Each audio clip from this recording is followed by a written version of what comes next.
Hi everyone, welcome back. I hope you enjoyed the first video. My name is Catherine Metzelar and I'm a registered dietitian and nutrition therapist, and this is going to be the second part of the first video related to what are we actually talking about when we're talking about sugar. There are so many common misconceptions about sugar, which is a carbohydrate, and you will know that from watching the first video. I want to start this video with talking about some of the beneficial properties of carbohydrates. What do they do?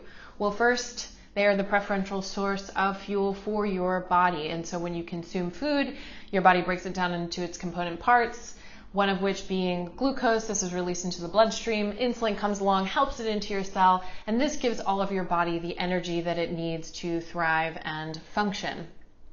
Carbohydrates also help your body to form white blood cells, which is one of our main sources of immunity in the body. Carbohydrate-rich foods also contain the precursor, which is tryptophan, to serotonin, and as we know, serotonin is that feel-good hormone.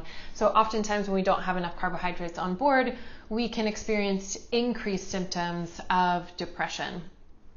And another really interesting point is that there is a neuromodulator called neuropeptide Y, and the name of it is not something that you necessarily have to remember. What is important is that this neuromodulator is released in the context of low carbohydrate intake, and its only intention is to get you to seek out carbohydrates, to increase your cravings of carbohydrates. What happens is when you find carbohydrates and consume them, that neuropeptide Y is decreased. This oftentimes can make us feel like we are obsessed with carbohydrates. We can't stop thinking about them.